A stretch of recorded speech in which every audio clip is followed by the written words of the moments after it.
Oh, ça y est. Ah, il se prend voilà. C'était prévisible. Les Français champions du monde, s'ils ne réussissent pas, voilà, à repartir. Voilà, c'est là où on peut doubler. C'est là où on peut doubler. Et il y va. Et il passe. Et il se touche. Quel con. Et il s'accroche. Et Merde. Okay, Lewis, it's hammer time. accélère. Et bonjour à toutes et bonjour à tous, bienvenue dans le 5e épisode de Barbecue F1 sur Radio Merguez&Co. Buenos dias, nous sommes en Espagne à Barcelone, c'est le Grand Prix de Catalogne que nous allons débriefer, c'était le 4e Grand Prix de cette saison de Formule 1 2021. Et autour de moi, des tapas de Barcelone, des Ramblas, on retrouve encore une fois Fernando. Comment vas-tu, Fernando ? Eh bien, écoute, très très bien. J'espère que pour vous aussi, tout baigne. Et avec nous, un petit retour, celui de Gerhard Berger depuis son Périgord qui avait eu des problèmes de connexion sur l'émission précédente et qui est de retour avec nous. Salut à tous. Très heureux de pouvoir vous retrouver après avoir effectivement manqué le Grand Prix de Portimão la semaine dernière.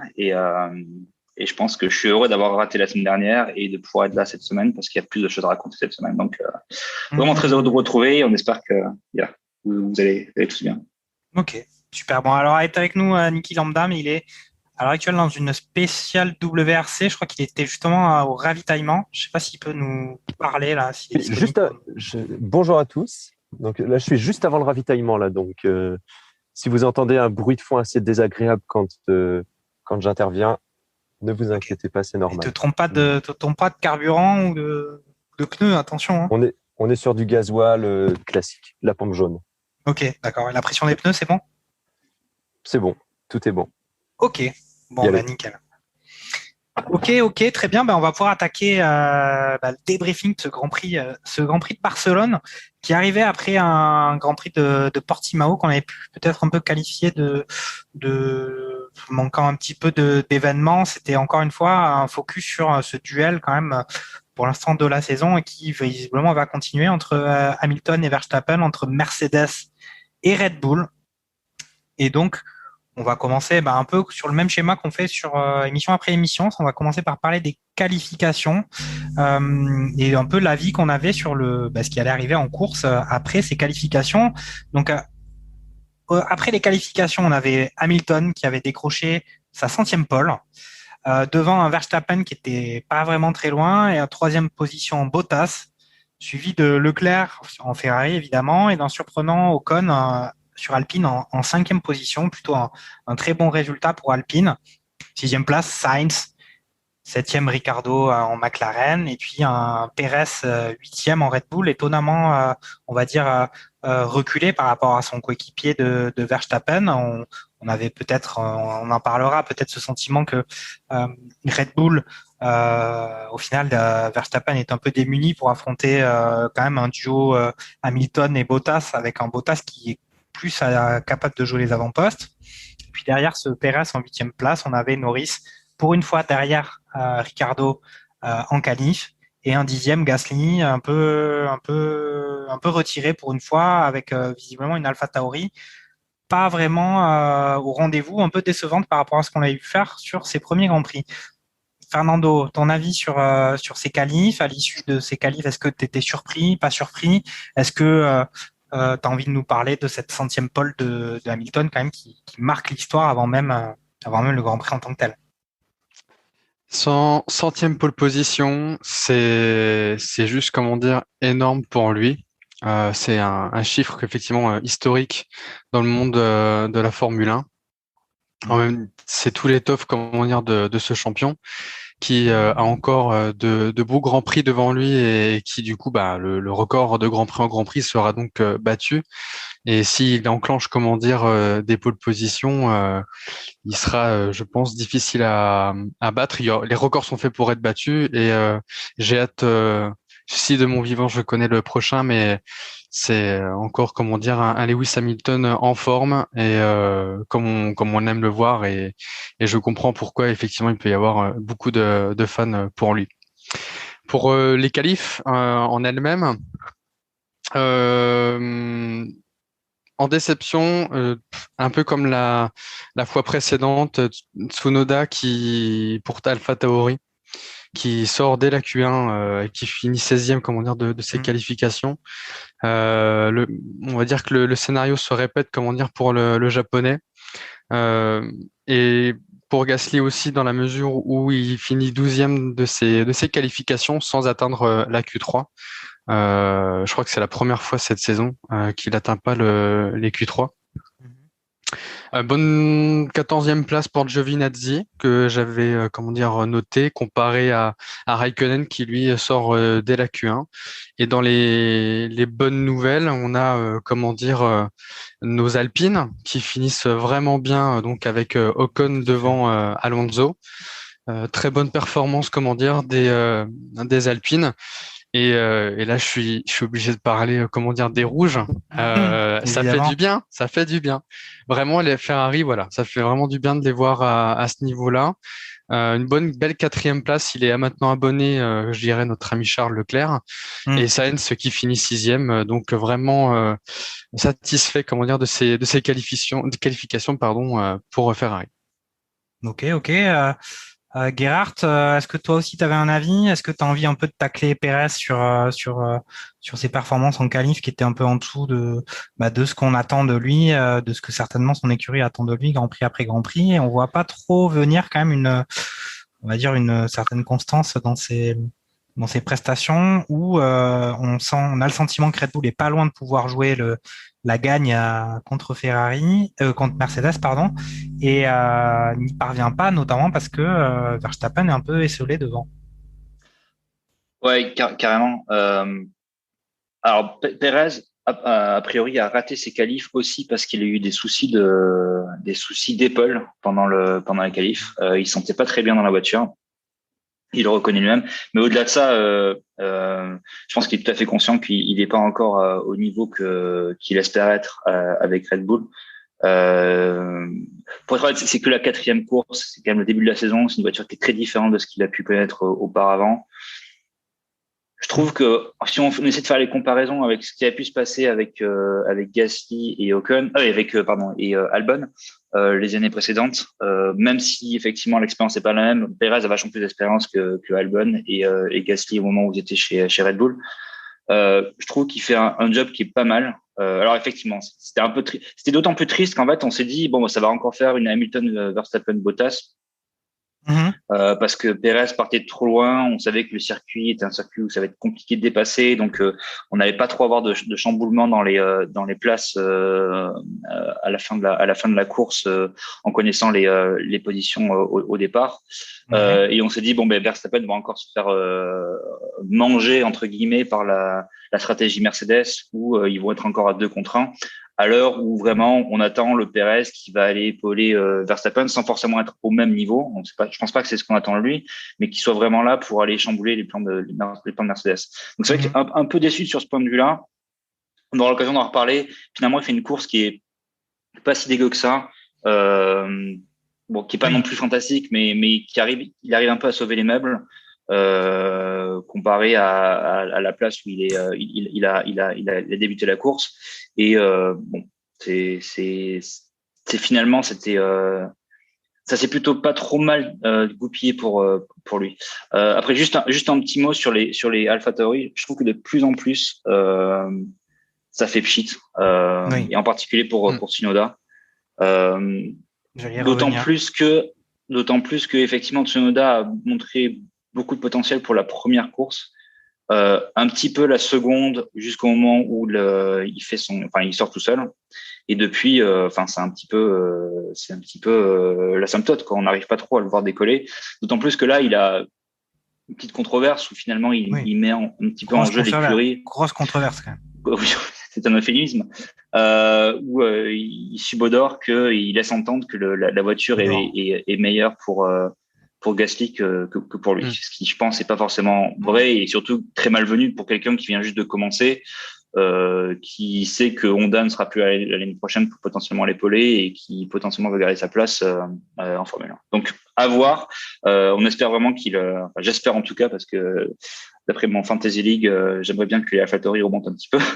Bah oui, non, mais c'est vrai que dedans, mais c'est vrai qu'ils nous avaient fait pas mal espérer, notamment pendant le premier Grand Prix, en particulier Tsunoda. Et là, c'est vraiment compliqué. Et c'est vrai que cette sortie à l'issue des qualifs où ça a vraiment été très moyen de son côté. Enfin, on n'a pas forcément très bien compris. Il sort, il se fait interviewer, il explique qu'en gros, il est pour rien et que de toute façon, l'autre il est avantagé. C'est un peu, enfin, de toute façon, si tout allait bien ou s'il était vraiment, il y allait vraiment pour rien, il aurait pas besoin de s'énerver comme ça. Donc, il est un peu en danger comme ça, mais on verra aussi sur le résultat du Grand Prix qui a évidemment pas forcément été au rendez-vous pour lui, ni même d'ailleurs pour Gasly par rapport aux ambitions qu'il pouvait avoir sur ses premiers Grands Prix.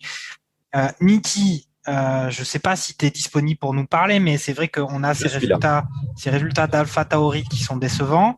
Encore une fois, on voit Aston Martin pas non plus au rendez-vous des qualifs. Oui, et puis même Aston Martin, même en course, enfin, on y reviendra un peu plus tard, mais Aston Martin qui déçoit sur le week-end, comme le week-end dernier, hein, je trouve. Donc oui, après, pas grand-chose à rajouter sur ce qui a été dit au niveau des qualifs.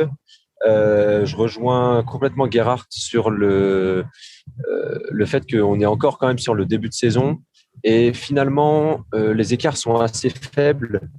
Les écarts de temps sont assez faibles et on note avec c'est peut-être le réseau qui est un peu défaillant. Donc peut-être que on voit quand même une petite à 300 km/h. Ouais, c'est normal.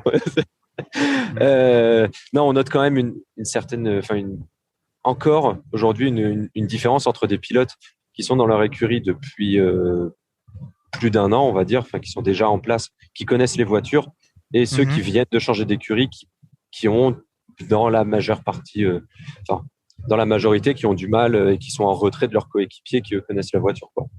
C'est vrai, c'est un point qu'on avait déjà indiqué sur l'émission précédente où on disait quand est-ce que ça sera vraiment génial en fait, où le Grand Prix sera vraiment super quand il y aura des coéquipiers qui auraient réussi à se hisser à la hauteur de leur coéquipier qui a plus d'expérience. On parle d'un Pérez avec Verstappen, on parle alors Pérez est un nouveau pilote de Red Bull. On parle d'un Bottas, quand est-ce qu'il va enfin prendre un petit peu son envol par rapport à Hamilton. On parle d'un Sainz avec Charles Leclerc, Sainz qui arrive chez Ferrari. On parle d'un Ricciardo chez McLaren face à un Norris qui est quand même lui très jeune aussi, mais qui est déjà un pilote installé. On parle d'un Tsunoda par exemple qui lui est à la fois un très jeune et débutant chez Alpha Tauri. Il y a tous ces points qui commencent à saillir évidemment sur ce Grand Prix d'Espagne et qui commencent à vraiment se discerner sur les Grands Prix qu'on a vus, les 3 premiers Grands Prix, et sur lequel effectivement les nouveaux pilotes, effectivement, on constate de facto arithmétiquement parlant et sur ce qu'on voit sur la piste évidemment, qu'il y a vraiment besoin d'apprentissage. On va dire que on peut espérer pour eux que la courbe d'apprentissage fonctionne. C'est que de course en course, ils arrivent à s'améliorer. Est-ce que vous, à l'issue des qualifs, vous voyez la course comment? Ça allait être un duel comme d'habitude, en tout cas comme pour 2021, un duel Verstappen-Hamilton. Quand même, franchement, Hamilton est pas tant sur ses qualifs avec un Verstappen qui était pas loin, mais qui s'est fait dépasser. C'était ça ce qu'on attendait sur ce Grand Prix d'Espagne, où on sait que les dépassements sont difficiles, où on sait que c'est censé être un Grand Prix pour les Mercedes. Est-ce qu'on s'attendait à ce duel au sommet de devant avec les stratégies pneus, les undercuts qui allaient être décisifs? Qu'est-ce que t'en penses, Gerhardt? Oui, tout à fait. Je pense que d'autant plus sur un circuit de Barcelone qui finalement est très connu des pilotes, puisque bon, à part cette année, c'était en général le circuit des essais hivernaux.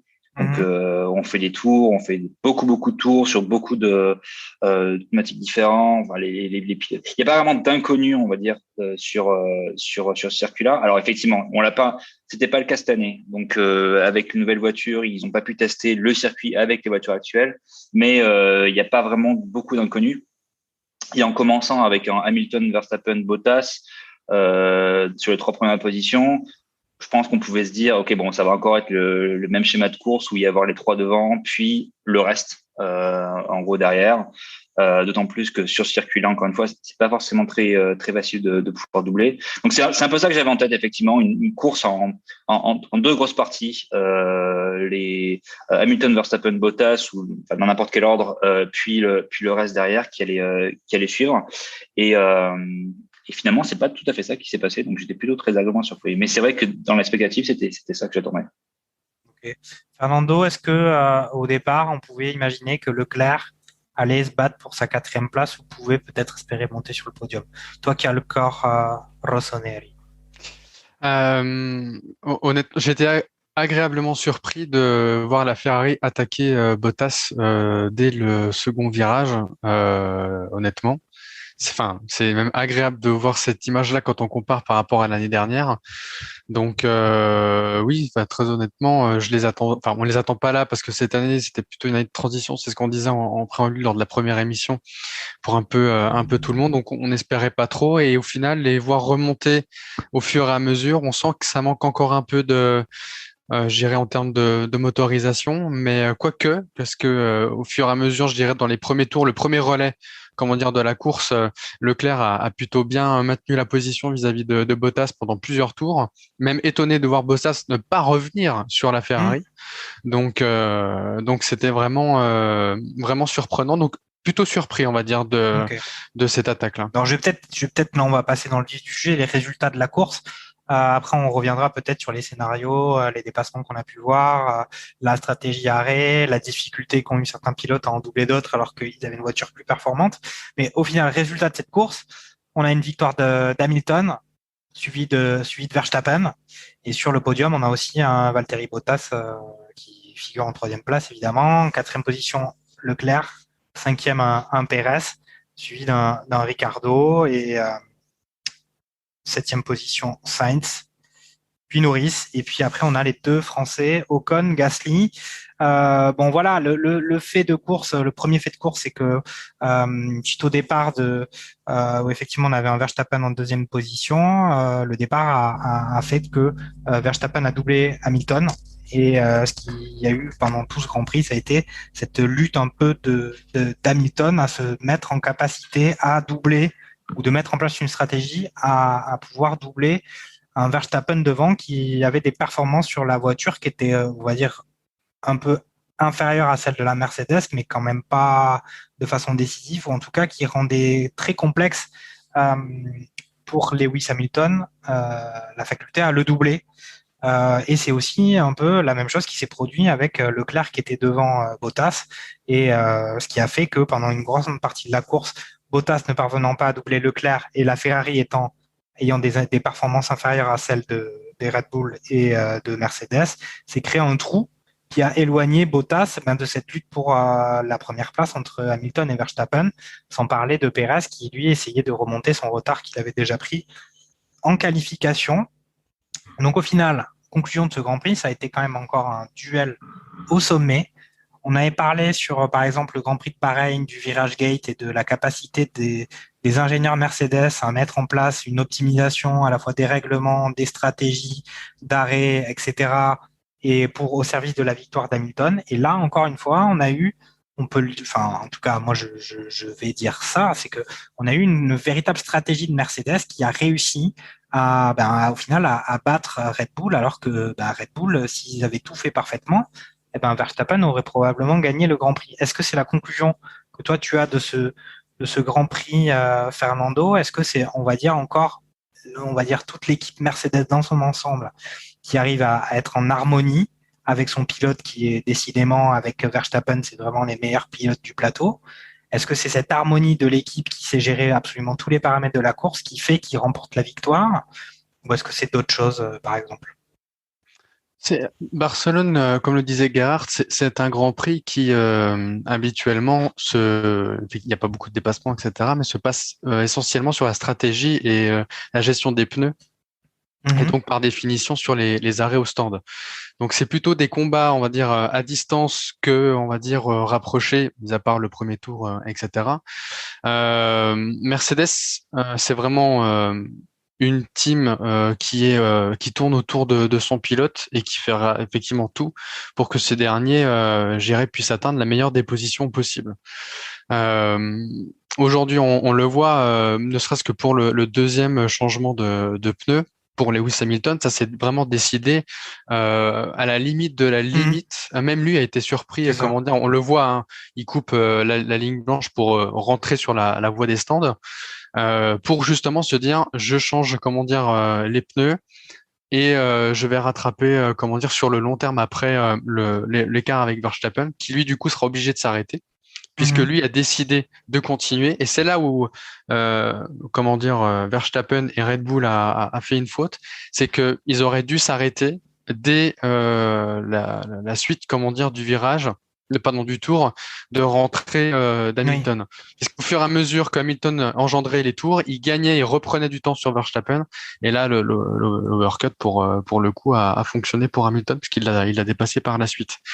Donc là, il y a eu une erreur, comment dire, pour moi stratégique de la part de Red Bull de ne pas avoir suivi pour le coup. Et au contraire, des stratèges plutôt bien enclins de la part de Mercedes pour justement arriver à leur terme et avoir Lewis Hamilton en première marche du podium. Ok. Tu partages ce jugement, Gerhardt ou... Enfin, pour moi, effectivement, il y a eu quand même un côté un peu comme si les ingénieurs Red Bull, les ingénieurs de course, ils sont pas habitués à avoir cette tunique, un peu le maillot jaune de la course et savoir comment le conserver. Pour l'instant, c'est un petit peu ce ressenti qu'on a. Être en chasseur, ça leur va bien, mais et encore, hein, pour l'instant, ils ont toujours été seconds derrière Hamilton. Mais se retrouver en chassé, c'est une position sur laquelle ils font encore moins leurs preuves en position de chasseur. Ouais, je partage complètement cet avis. Et il y a un truc qui a été assez frappant, je trouvais, sur le Grand Prix. C'est le calme, la sérénité et finalement la pleine confiance qu'on pouvait voir au travers des Mercedes et des communications entre Hamilton et Bono, son ingénieur de course. Et quand on regarde en fait les mêmes communications côté Red Bull, c'était tout de suite beaucoup plus tendu. On a vu un Verstappen qui était beaucoup plus à la limite, en train d'essayer d'expliquer à son ingénieur de course qu'il pouvait pas tout faire en même temps, que il avait ses pneus qui se dégradaient, etc. Non, au contraire, et c'est assez surprenant parce que je trouve qu'en général, enfin en tout cas des dernières années où on entendait Lewis Hamilton à la radio, il était souvent assez critique des stratégies que finalement Mercedes mettait en place en disant on n'y arrivera jamais, on n'y arrivera jamais. Il doutait toujours pour y parvenir à la fin. Exactement. Et ça, et j'ai trouvé, enfin, en tout cas sur ce Grand Prix, j'ai trouvé Lewis Hamilton beaucoup plus. Alors après c'était aussi le jeu du beau commentaire, mais je l'ai trouvé sur ce Grand Prix beaucoup plus serein et beaucoup plus en phase et en symbiose finalement avec son équipe et sa stratégie de course qui a très très bien marché parce que alors effectivement le fait qu'il était deux voitures contre une, ça a encore un petit peu joué parce que du coup Bottas dictait un petit peu les différentes stratégies d'arrêt au stand que Verstappen devait faire. Mais non, j'ai trouvé que ça a été très bien joué par Mercedes et par Hamilton et la victoire est complètement méritée. Après, je pense aussi que la Mercedes est mine de rien toujours un petit peu au-dessus de la Red Bull. Oui. Donc la stratégie n'explique pas tout, mais c'est vrai qu'au vu de la course, la stratégie a clairement payé sur ce coup-là. Mais pour autant, là c'est là où effectivement on peut considérer que la Mercedes est toujours un petit peu au-dessus de la Red Bull. Pour autant, des difficultés sur ce circuit à pouvoir doubler justement en ligne droite qui avait été un défaut identifié des Red Bull jusque-là, qui a été parfaitement rectifié sur cette course et qui a mis en difficulté justement Hamilton pour doubler Verstappen. On le voyait, même DRS ouvert, c'était très compliqué pour lui. Enfin, en tout cas, il n'y était pas parvenu. Il y est parvenu justement en fin de course avec des pneus en bien meilleur état que Verstappen qui commençait à lutter. On aurait presque vu une Alpine en fin de course. Je plaisante, mais on en parlera plus tard de ce qui s'est passé du côté de nos Frenchies et de la gestion de leurs pneus. Mais ça, c'est vrai que voilà, performance meilleure pour Mercedes, mais pas sensiblement. Qui rendait pas forcément les choses faciles sur ce circuit. Tu as parlé d'Hamilton et de la relation avec ses ingénieurs et son écurie, ou s'ils étaient peut-être plus optimistes. Il faut noter quand même que Hamilton, quand ils ont mis en place cette stratégie de 2 arrêts au dernier moment, et les images étaient quand même assez formidables, puisque en fait, la réalisation a passé un plan de la Mercedes pile au moment où il décide au dernier moment de rentrer au stand, faire le changement, et c'était à la fois ultra fulgurant pour les commentateurs, pour le spectateur, et on le voyait très bien aussi pour Hamilton. Ça avait été fait un peu comme une feinte de footballeur qui tire son penalty. Il essaie de cacher jusqu'au bout ce qu'il va faire et puis il le décide et ça fonctionne. Il a quand même dit en sortant qu'il n'était pas sûr qu'il aille jusqu'au bout avec ses pneus, donc qui mettait quand même cette stratégie en doute. Et son ingénieur lui a répondu en lui disant, écoute, si toi tu vas pas au bout avec tes pneus, Verstappen il ira encore moins au bout avec ses pneus. Ce qui était montré justement une bonne communication, mais pour autant quand même un doute d'Hamilton sur la valeur de cette stratégie. Mais justement, à ça, il répond que oui, effectivement, tu as raison. Si moi, je vais pas au bout, Verstappen ne va pas au bout. C'est là où je trouve qu'il y a une vraie symbiose et un calme, en fait, dans le passé, on a vu pas forcément être le cas entre Hamilton et Sandberg. Mais pour poursuivre sur ce que tu disais entre Verstappen, justement, à la radio, ce qu'on entendait ce qu'il disait, et presque comme si il expliquait qu'il était au prix de deux injonctions contradictoires et impossibles à résoudre, alors comme s'il était presque dans deux camps opposés, alors qu'au final, ils sont censés travailler ensemble pour mettre au point la meilleure stratégie. Et sur ça, c'est vrai que sa réaction était quand même assez étonnante et un peu agressive envers des gens qui essaient d'optimiser ce qu'il fait en course. Niki, toi, tu as ce même ressenti sur cette course. Au final, c'était un Grand Prix que si Red Bull avait mis en place la bonne stratégie, ils auraient pu remporter, ou est-ce que les Mercedes étaient encore un petit peu trop fortes pour Verstappen? Alors, moi, je rejoins complètement Gerhardt et j'ai même été étonné que les commentateurs du coup sur Canal+ n'aillent pas du tout dans ce sens, où je m'attendais complètement à voir Verstappen rentrer au stand juste après en fait l'arrêt d'Hamilton pour adopter la même stratégie et s'adapter et espérer en fait pouvoir le dépasser, parce qu'on avait vu que justement Hamilton n'arrivait pas à dépasser Verstappen en ligne droite et Verstappen semblait bien plus rapide qu'Hamilton sur cette fameuse ligne droite où c'est à peu près le seul endroit du Grand Prix où tu peux doubler. Et j'ai été très très étonné que Red Bull ne saute pas non plus dans le train. Et en fait, je pense qu'ils n'ont pas voulu se laisser dicter un petit peu le tempo et la stratégie par Mercedes. Et en voulant conserver leur stratégie initiale, au final, ils ont subi la loi vraiment des stratèges Mercedes et ils se sont fait avoir, pas bêtement, mais voilà. Enfin, du coup, ça a payé pour Mercedes. Et sans finalement que Verstappen ait vraiment pu défendre ses chances sur la fin du Grand Prix. Alors qu'à mon sens, s'il était rentré tout de suite après et qu'ils avaient changé leur stratégie, peut-être qu'il aurait quand même perdu, mais il aurait pu défendre ses chances sur la fin. Alors que là, sur les 10 derniers tours, Hamilton était large, était seul au monde.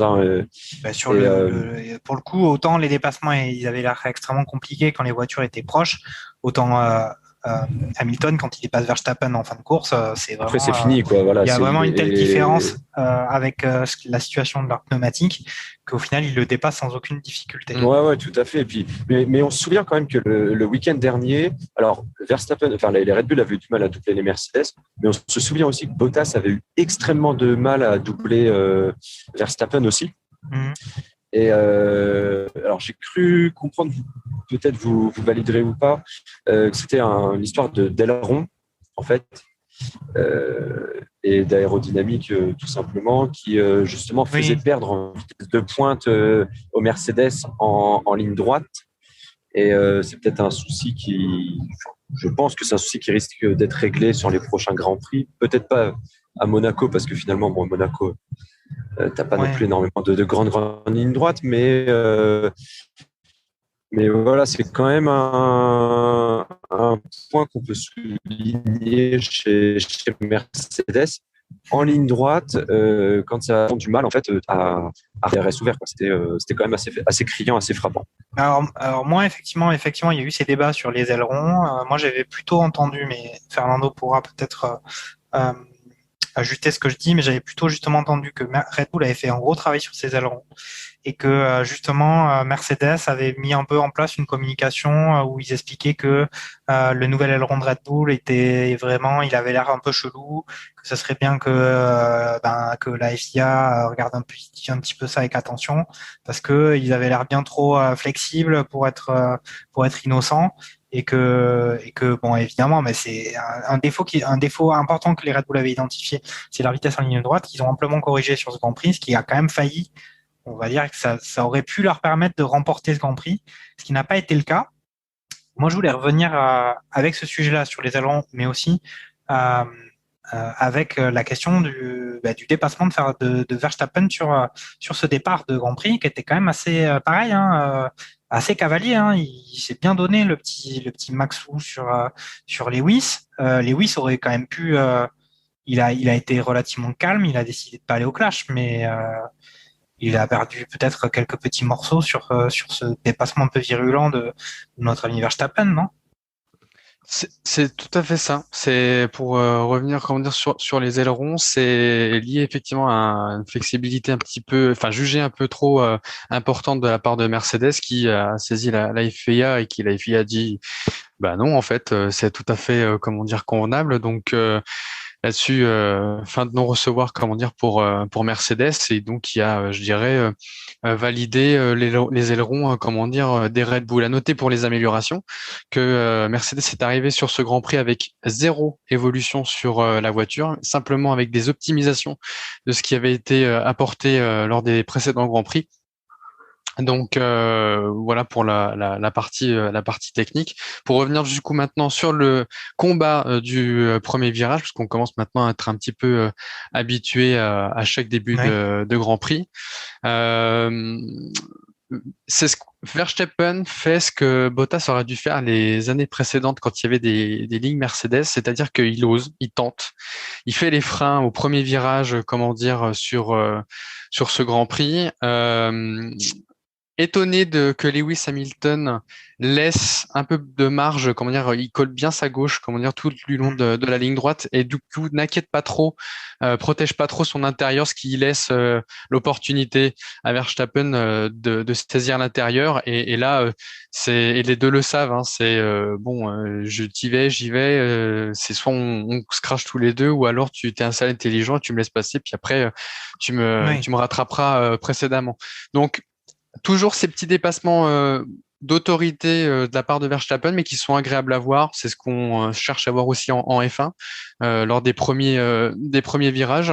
Belle manœuvre, tout simplement, et ça passe vraiment au centimètre près quand on voit les on-board, donc les caméras depuis les cheminées des monoplaces, et c'est notamment celle de Verstappen. On voit que c'est vraiment au centimètre par rapport à l'aileron de Lewis, et Lewis ouvre son volant pour éviter l'accrochage.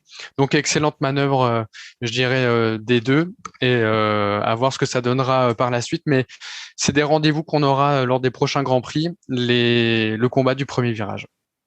Ok. Bon, donc, pour récapituler un peu la lutte pour les premières places, au final, ce qui s'est passé, c'est que Verstappen, au premier virage, a doublé Hamilton. Puis au final, Hamilton, à peu près derrière Verstappen tout le Grand Prix. Ils finissent par avoir une stratégie où Hamilton s'arrête assez vite pour faire un deuxième arrêt et repartir avec des pneus. Et sachant que lui, Verstappen, continue sur ses vieux pneus, jusqu'à finalement se faire doubler par Hamilton qui avait fait sa stratégie à 2 arrêts, et puis finalement s'arrêter pour tenter le meilleur tour et signer le meilleur tour, chose que Bottas avait lui aussi essayé, mais qui s'est fait prendre. Il avait d'abord pris le meilleur tour à Pérez, puis Bottas a pris le meilleur tour, puis Verstappen a pris le meilleur tour Verstappen a pris le meilleur tour à Bottas.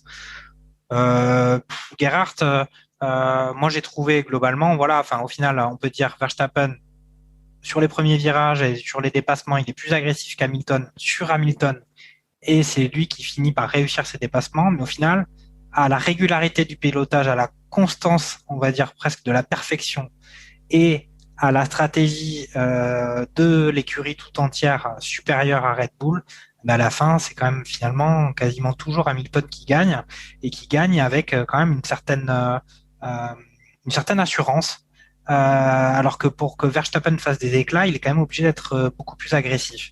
Est-ce que tu partages cet avis? Est-ce que Au final, cette lutte, elle va continuer. Est-ce que Verstappen et Red Bull, à un moment donné, vont réussir un peu marquer le coche et remporter une victoire un peu avec toute leur capacité, que ça soit dans la stratégie et aussi dans le pilotage de Verstappen, qui pour le coup, lui, est quand même toujours au rendez-vous de chaque Grand Prix pour l'instant. Ouais, tout à fait, ouais. Je pense qu'il y a quelque chose qui les sépare encore en termes juste de pilote, c'est l'expérience que peut avoir Hamilton et je vais pas dire que Verstappen est inexpérimenté, c'est pas du tout le cas, mais enfin Hamilton est là depuis je sais plus 14 ans, je sais plus quand est-ce qu'il a commencé en F1. Verstappen quand même beaucoup moins, et je pense que c'est typiquement le genre de différence qui se voit en particulier sur le premier virage où alors je sais pas trop en fait si Hamilton le voit qu'au dernier moment, parce que ce qui s'est passé en fait au départ, c'est que Verstappen avait beaucoup de gomme en fait devant lui, et ce qui lui a permis d'avoir une bien meilleure traction au départ. Alors c'est pour ça qu'il a pu être aussi rapidement au même niveau qu'Hamilton et a pu le prendre en virage. Juste pour en finir avec le départ, Bottas qui était derrière, en fait, c'est baillé un petit peu au corneille. On va encore me taxer de Bottas bashing, mais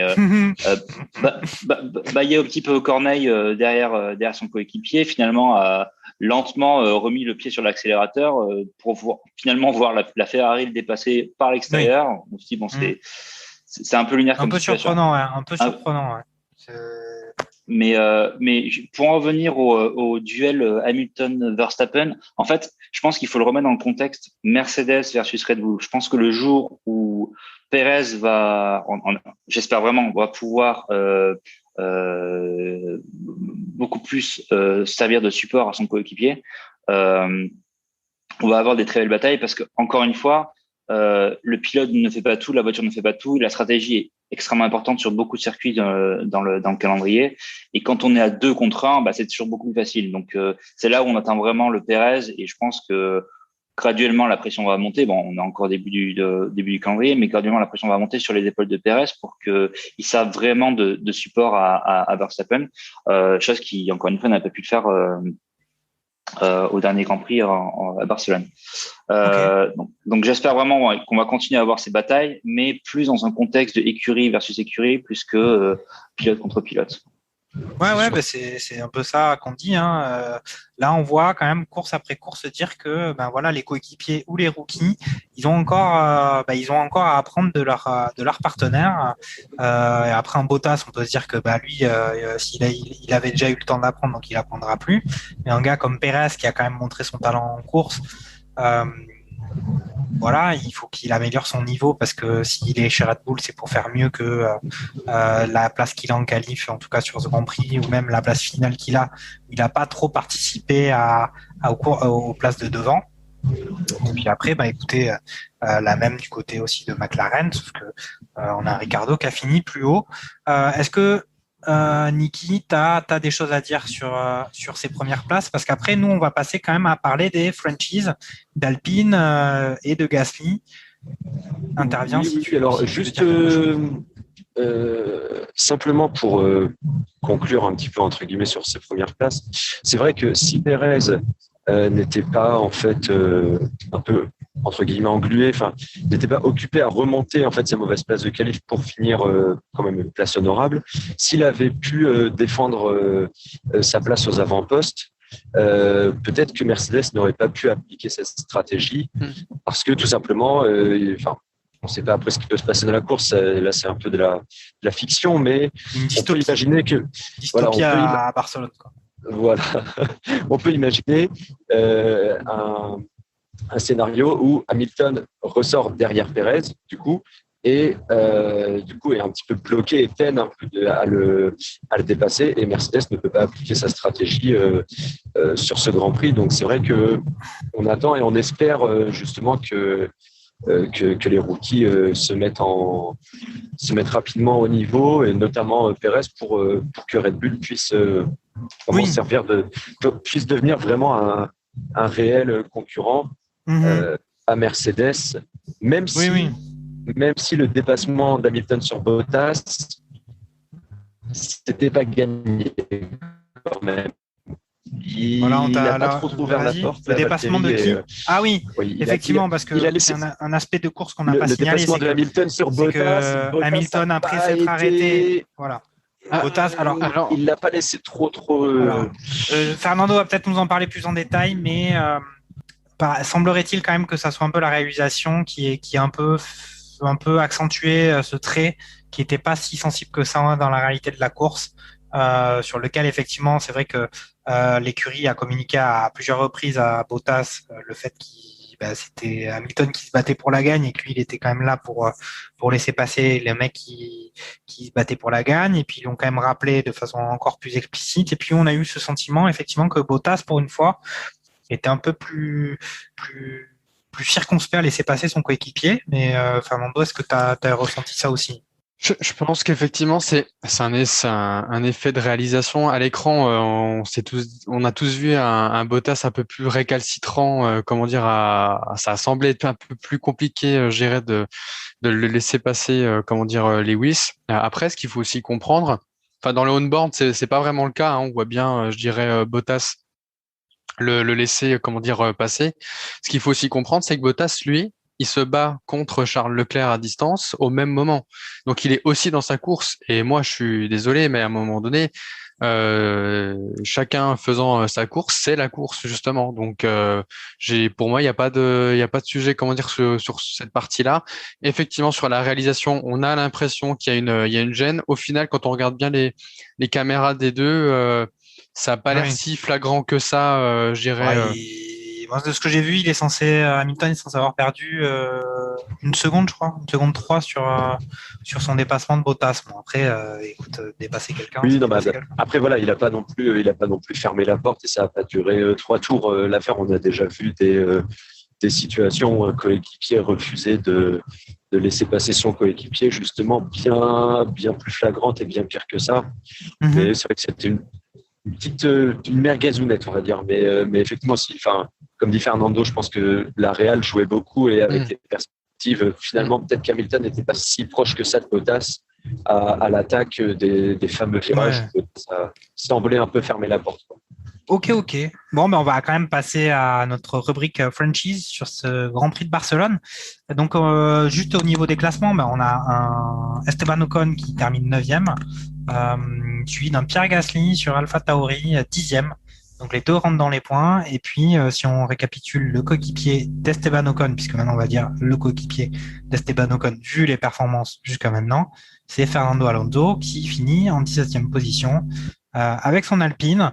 Au final, on avait quand même des résultats de qualif qui n'étaient pas forcément dégueulasses du côté d'Alpine, au contraire, avec un Ocon 5e en 5e position sur la grille, un Alonso qui n'était pas non plus ultra méga loin, et puis au final en course, des performances plutôt moyennes, en 9e position pour Ocon, 17e pour Alonso.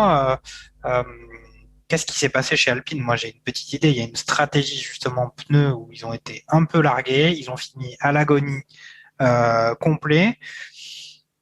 Est-ce que c'est vraiment la blague que moi j'ai entendue, c'est que c'était Alpine qui avait recruté les ingénieurs stratégiques de Ferrari de l'année dernière. Est-ce que vous partagez le sentiment où il y avait un petit peu plus que ça? Quand on voit une 5e place pour Esteban Ocon en qualif, on se dit quand même qu'il y a moyen de faire quelque chose de beaucoup mieux que ce qui a été fait ce dimanche. Gerhardt, Alpine, c'est quoi? On parlait des performances, on disait que la voiture était mal née. Là, ils avaient quand même nettement redressé la pente avec Portimao, puis les qualifs de ce Grand Prix. Et puis au final, rien de particulièrement concluant. C'est vrai. Et c'est dommage parce que je pense qu'il y a... Alors, j'étais très sceptique sur Alpine. Je pense qu'on l'était tous un petit peu au début de la saison. Et on se rend compte que finalement, la voiture est pas si mauvaise que ça, hein. Elle peut faire des très belles choses. Mais là, c'est vrai qu'on n'a pas compris. Comme la cheminée qui fait 3 mètres cubes et ils se sont rendus compte que peut-être que on est les seuls à faire ça, c'est pas forcément la meilleure chose à faire. Ouais, quand t'es seul à faire quelque chose, c'est soit t'es un génie, soit en fait, personne ne le fait parce que c'est juste de la merde. Et là, ils se sont trouvés à être les seuls à essayer de faire une stratégie à un seul arrêt, en commençant avec les pneus tendres. Et les deux, alors Ocon perd 4 places, je crois, sur sa position de départ.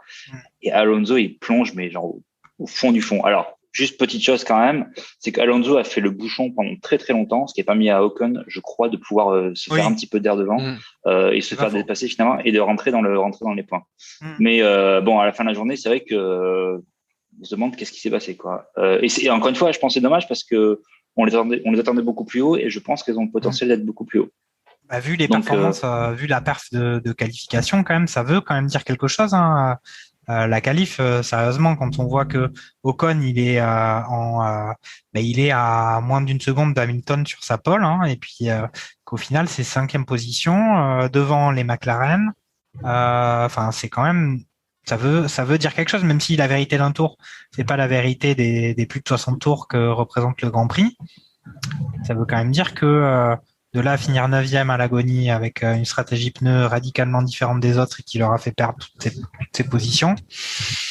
Il y a peut-être quelque chose. Est-ce que c'est pareil, Niki, t'as le même avis sur cette stratégie ou est-ce que c'est la stratégie pneu qui cache une forêt moins réjouissante qu'une 5e place sur la grille? C'est compliqué à dire. Alors, moi, justement, je voulais poser la question parce que j'ai pas été hyper attentif justement à Ocon et à l'évolution en fait de son classement. C'est-à-dire, est-ce que ces places, il les a perdues plutôt tout au long du Grand Prix ou vraiment sur la fin, ça s'est effondré? C'est là qu'il s'est fait doubler. Ça, je vous avoue que j'ai pas trop suivi. Mais ça rejoint aussi un petit peu les doutes qu'on pouvait émettre la semaine dernière sur Ocon, où on disait que c'était un très bon pilote du samedi, qu'il avait toujours de très bons résultats en qualif, mais qu'il manquait peut-être un peu de poigne, un peu de hargne, voilà, pas assez mordant en course. Et ça, conjugué à la mauvaise stratégie tout simplement qui a été employée par Alpine, bah, ça fait c'est quand même une déception parce que c'est une 5e place en qualif qui est quand même extrêmement prometteuse. Il est quand même devant. Il est quand même devant une Red Bull, il est quand même devant aussi une Ferrari, donc c'est pas rien. Et finalement, ça s'effondre et il finit pas loin, parce que faut pas oublier non plus que Gasly est à vraiment un cheveu de le dépasser. Ça se joue à rien et il aurait très bien pu finir 10e en fait si le Grand Prix avait fait 500 mètres de plus, Gasly passait devant, quoi. Oui, bon après t'aimes bien les dystopies quand même. J'ai l'impression. Oui, bien sûr. Mais il doit y avoir probablement. Fiction, mais quand même ça doit exister quand même. Ça passe pas loin. Des petits algorithmes que tu fais tourner en refaisant un petit peu la course à l'envers et voir ce qui aurait pu se passer avec les performances que les monoplaces ont pu avoir. Ça doit être possible de créer ça. On va demander à un start-upper. En fait, c'est même pas.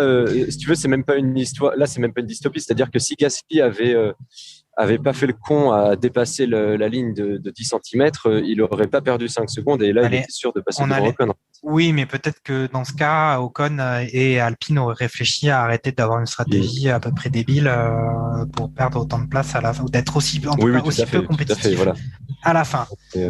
Fernando, on t'a pas entendu parler de cette situation des Alpines.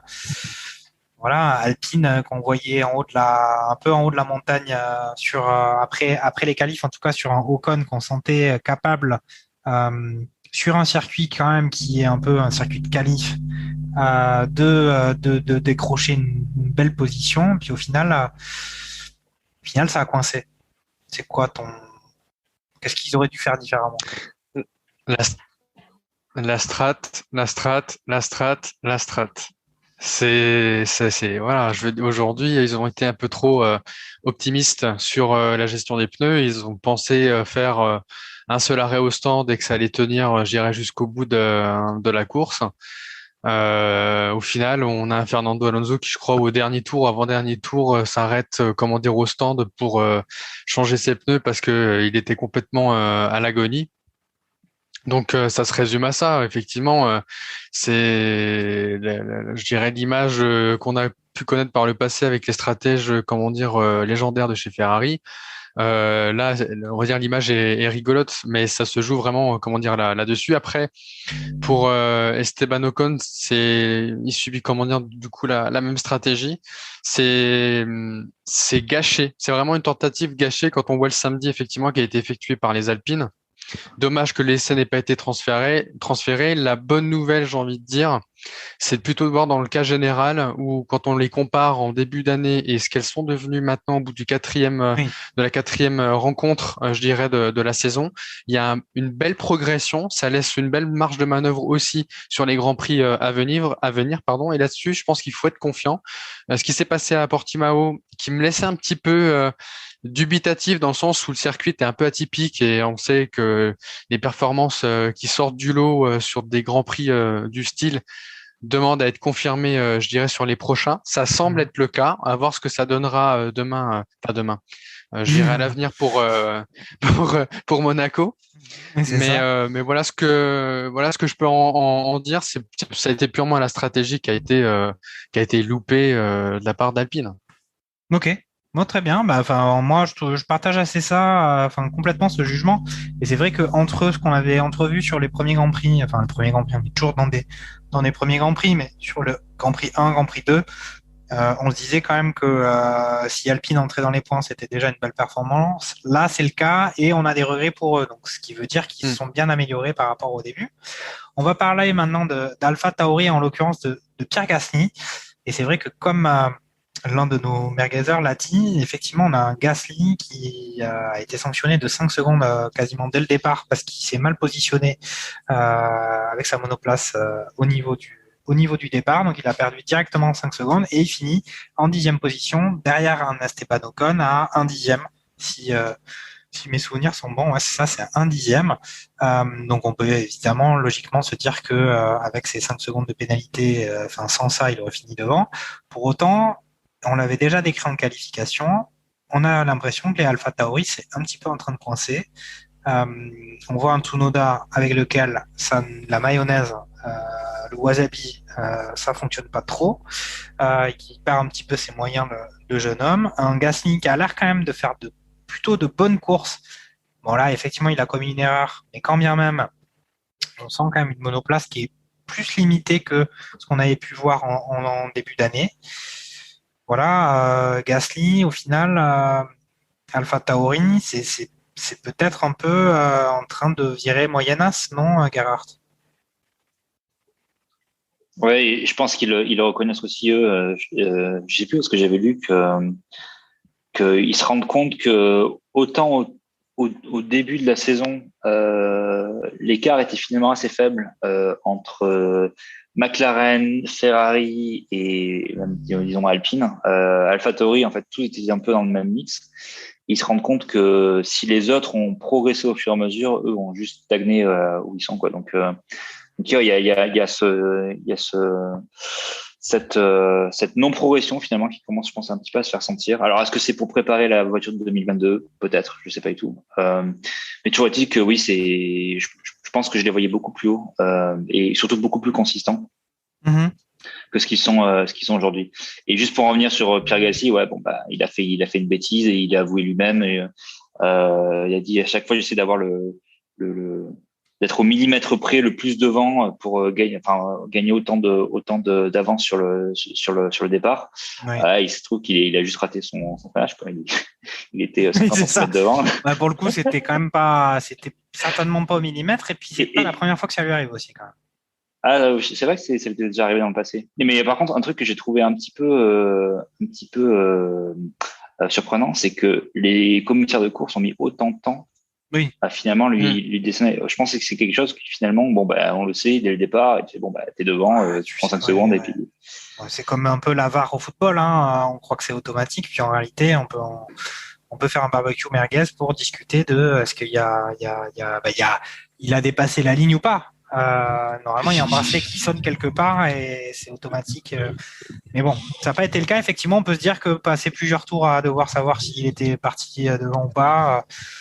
Franchement, pas besoin d'autant de réflexion pour. Après, si je me trompe pas, est-ce qu'ils n'ont pas commencé à enquêter à peu près au moment où Tsunoda est sorti et du coup après il y avait la safety car. Est-ce qu'ils n'étaient pas aussi en train de surveiller un petit peu ce qui se passait avec la safety car et la reprise de la course? Du coup, on sait que ça peut des fois être un peu houleux parce qu'il y a des dépassements qui sont tentés. Mais c'est vrai que ça a quand même duré très très longtemps, ouais, pour une image où même nous on l'a vu que voilà, il avait dépassé, ça se voyait quoi. Quand même. Ça se jouait pas du tout au centimètre là. Mais quand même Tsunoda, enfin pour parler vite fait des Alpha Tauri, Tsunoda qui a quand même réussi la perf à prendre le trophée de la merguez du week-end à Mazepin, donc c'est quand même une belle perf en soi.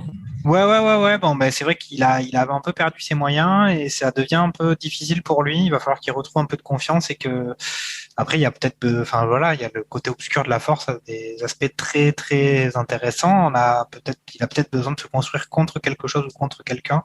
On verra ça à la prochaine course. Mais de façon plus générale, c'est vrai que, Alpha Tauri, c'est un peu compliqué.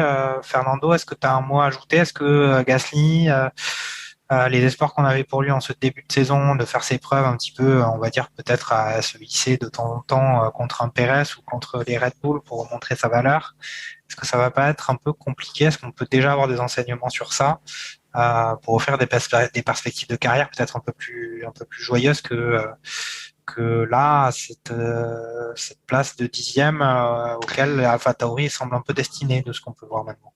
Je pense surtout que ça révèle une chose, c'est que on a peut-être surévalué l'Alpha Tauri vis-à-vis du premier Grand Prix que ça a pu nous donner à Bahreïn. Aujourd'hui, quand on voit les performances, c'est pas trop ça. Ils sont un peu à la peine, je dirais, vis-à-vis de la fiabilité. Quand on voit Tsunoda qui déclenche la safety car, c'est des points qui pour eux seront à corriger. Donc un peu déçu, je dirais, de manière générale de la performance quand on compare les débuts. Et donc du coup, on peut légitimement se poser la question, est-ce que, Gart le dira tout à l'heure, l'effet pchit, est-ce qu'on n'aurait pas survendu l'Alpha Tauri en début de saison quand aujourd'hui on voit gérer les performances qu'elle délivre. Voilà. Pour Pierre Gasly, il l'a déjà fait par le passé. Voilà. Après, c'est des petites choses où personnellement, c'est mon point de vue.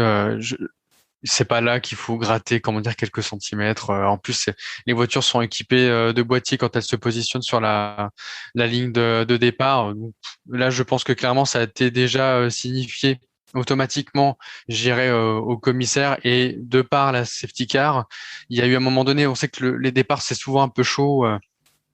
Donc, ils sont souvent, je dirais, sur l'analyse, est-ce qu'il n'y a pas eu de faute, etc. Et de par, je dirais, le déroulé de la course, sur des moments beaucoup plus calmes, de revenir sur certains aspects, dont notamment le fait que Pierre ait largement dépassé, je dirais, le devant de sa place de départ. Bon, il part 12e, il finit, 10e.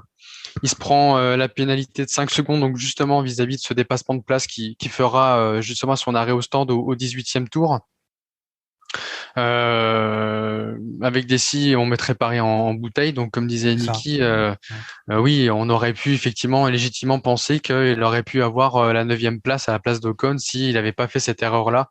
C'est un grand garçon, il le sait. Je pense qu'aujourd'hui, voilà, jusqu'au jour où il est pénalisé, et on verra ce que ça donne par la suite. Mais ça sert de leçon. Ok, très bien. Bon, pour moi, on a fait un petit peu le tour des franchises. On va peut-être passer à notre fameuse rubrique des plus et des moins sur ce Grand Prix. On n'a pas parlé, évidemment, on s'est concentré un petit peu comme la réalisation, je trouve, Grand Prix après Grand Prix, où c'est très compliqué quand on regarde qu'une seule fois le Grand Prix. Si on le regarde plusieurs fois, on a peut-être le temps de voir un peu ce que font les gens qui occupent pas les premières places. Mais on va peut-être parler des plus en dehors d'Hamilton et Verstappen, qui quand même ont encore délivré une session de pilotage assez proche de la perfection. Mais quand même, dans les plus, on peut citer les performances des Ferrari qui, contrairement à l'année précédente et Grand Prix après Grand Prix, continuent de bien se positionner, de bien figurer dans les Grands Prix, avec une performance en course de la monoplace qui est au rendez-vous. Et un Leclerc, là, qui finit 4e. 4e, il avait dit après les qualifs que lui, son objectif, c'était de conserver cette 4e place parce que 3e place, ça serait chaud. Voilà, Ferrari P4, P6, on est bien. Gerhardt, Est-ce que Ferrari, là, c'est censé être une année de transition pour eux, ils sont censés rebondir après une année, comment on appelle ça, une année catastrophe l'année dernière. Et ben là, on est déjà quand même dans des performances alors qui sont pas dans les étoiles de la légende de l'écurie, mais où elle se place à un niveau qu'on peut légitimement attendre pour l'écurie du Cheval Cabré. Ouais, tout à fait. Ouais. Leclerc nous délivre encore une fois une qualif incroyable et une course il le reconnaît lui-même, chiante, mais pour lui, mais qui fait finalement ce qu'il voulait faire, c'est-à-dire conserver sa place.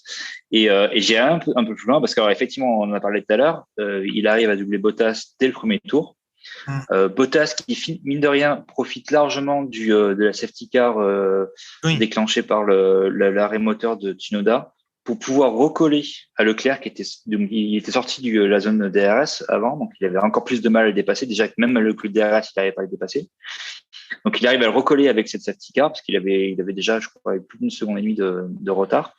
Alors, c'est juste un truc où je suis pas sûr d'avoir bien suivi, mais je pense que in fine, les Ferrari étaient très contents de leur stratégie qui, en regardant avec du recul, n'était pas si mauvaise que ça. Leclerc perd quand même pas mal par rapport à Bottas en restant longtemps en course sur son premier set de pneus. Et c'est pour ça qu'en fait, il se fait dépasser par Bottas assez facilement par la suite. J'aurais pensé que les Ferrari auraient potentiellement plus voulu jouer la troisième place. Après, je sais pas si vraiment ils avaient les armes pour. Visiblement, Leclerc avait l'air de dire que c'était pas forcément le cas, mais j'aurais bien voulu voir un peu plus de bataille entre Bottas et Leclerc, même si je pense qu'ils sont tout à fait satisfaits avec leur quatrième place. Et juste pour finir avec Ferrari, Sainz, même s'il est que septième, je trouve qu'il fait quand même un job qui est pas mal. Ça contraste énormément avec le Vettel qu'on voyait l'année dernière. Alors oui, la voiture est différente, mais je trouve que il ramène des points à Ferrari que l'année dernière Vettel n'arrivait pas à faire. Et ça, je pense que ça va peut-être à la fin de l'année. On voit un duel entre McLaren et Ferrari où au championnat constructeur, les deux équipes sont très proches. Et même en pilote, exactement. Là, on a maintenant Charlie qui est à un point de Norris. Norris 3 et attends. On a Norris qui est quatrième et Charles qui est cinquième si je ne me trompe pas. Je raconte de la merde. Non mais arrêtez-moi tout de suite. Je fonce dans le mur. C'est possible que Bottas soit derrière parce qu'il avait perdu des points. Bottas est 3, Norris est 4 et Charles qui est Bottas est 5e. derrière. Je crois que Bottas est 5e. Okay. C'est ce qui me semblait. Il me semblait que c'était Norris 3, Leclerc 4 et Bottas 5. Et c'est ça. Moi, le seul truc que j'avais retenu, c'est que Leclerc était à un point de Norris à l'heure actuelle. Oui, exactement, ouais. Okay. C'est une performance solide des Ferrari et comme Gerhard le disait, c'est peut-être toi, Jacques, qui le disait, je sais plus, mais voilà, ça reste une année de transition après une année catastrophique. Et avant une année de chamboulement avec les nouvelles règles, etc. Mais c'est une performance solide et je trouve que c'est très prometteur avec en plus Leclerc qui s'affirme de plus en plus et qui est vraiment en train de prendre le lead et voilà, je pense ça va être un solide troisième. À voir si McLaren arrive un peu à se mêler à la bataille, mais je les vois bien en solide troisième, un peu décroché des Red Bull et des Mercedes, mais en tout cas c'est prometteur et j'ai hâte. Solide troisième, c'est ambitieux quand même pour Ferrari, puisque pour l'instant effectivement on a McLaren qui est troisième, donc après ce qui est sûr c'est que je les vois un Mercedes un cran au-dessus quand même. En l'état on a Mercedes Red Bull, suivi d'un McLaren Ferrari et puis alors c'est peut-être le moment justement de parler de Carlos Sainz. Carlos Sainz, coéquipier de Charles Leclerc, qui est pas si mal pour quelqu'un qui débute sur Ferrari cette saison, qui se classe ici dans ce Grand Prix en 7e position, qui fait son petit bonhomme de chemin. Il avait réussi une 6e place en qualification, il est à une place derrière. c'est plutôt pas mal. Qu'est-ce que tu penses de la situation de Sainz depuis ce début de saison, Fernando? Écoute, comme le disait Gerhardt tout à l'heure, comparé à Sébastien Vettel, alors, hormis le fait que ça n'a pas la même voiture, etc., beaucoup plus combatif, ce qui est logique en soi puisque lui arrive dans l'écurie, alors que Sébastien Vettel, lui, était en voie de partance de l'écurie. On savait déjà depuis un petit moment dans le courant de la saison dernière que Vettel avait signé chez Aston Martin, donc il n'y avait pas non plus la même envie, le même engouement que pourrait avoir aujourd'hui un Carlos Sainz, comment dire, chez Ferrari. La troisième place, qui est l'objectif de Ferrari aujourd'hui, au constructeur, commence vraiment à se dessiner. Ambitieux, mais comparé à l'année dernière, je trouve que il est réalisable. Aujourd'hui, la bataille est en train de se mettre en place. On a les McLaren et Ferrari, ça sera à suivre sur tout le long de la saison. On le voit aussi avec Norris et Charles Leclerc qui sont à 5 petits points, ou 1 point ou 5 petits points, je sais plus dans quel ordre aussi, si c'est au constructeur ou chez les pilotes. Donc oui, ça fait du bien de les voir, je l'ai dit tout à l'heure, dans ces positions-là. Carlos Sainz, prometteur. Il est nouvellement arrivé dans la voiture. Il faut qu'il se rôde encore un peu, mais satisfait, comment dire, du week-end pour les Rouges. Ok. Bon, alors on va peut-être faire un petit point McLaren. Alors, moi, j'aurais pas forcément mis dans la catégorie des plus sur ce Grand Prix parce que je les ai trouvés un petit peu en deçà de ce qu'elles ont l'habitude de faire ou ce qu'elles ont l'habitude de nous montrer. On a vu au final, un Norris qui finit en 8e position, un Ricciardo qui finit 6e, qui pour une fois arrive à battre son coéquipier, lui qui était, on va dire, un petit peu en difficulté depuis ce début de saison par rapport à son coéquipier Norris qui est quand même très très en forme. Et puis là, à la fois, il a battu son coéquipier en qualif, mais aussi en course, mais avec des McLaren au final qu'on a bien senti en retrait par rapport à, enfin, il n'y avait pas vraiment de discussion. C'est normal pour les Ferrari de finir devant. Est-ce que, elles n'ont pas atteint aussi un plateau par rapport aux Ferrari? Niki, est-ce que tu as envie de parler de ça? Oui, McLaren, je trouve que c'était un peu un Grand Prix presque passé dans l'anonymat. En fait, ils sont à leur place et ça souffre d'aucune contestation entre guillemets. Il n'y a pas eu d'éclat, il n'y a pas eu de performance notable, que ce soit en positif ou en négatif.